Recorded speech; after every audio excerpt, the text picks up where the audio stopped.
আজ আপনারা এখানে এসে বসেছেন। আজ শাস্ত্রে বলছে কি না, পূর্ব জন্মে যদি থাকে সুকৃতি সঞ্চয়, ইহ জন্মে হয় তবে সাধুগুণ বৈষ্ণব পূজন।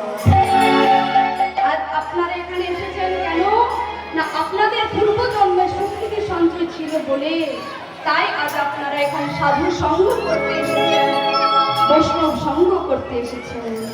কিন্তু মাগো যারা আসেনি হয়তো তারা জানে না যে সাধু সঙ্গ করলে কি হয়, বৈষ্ণব সঙ্গ করলে কি হয়।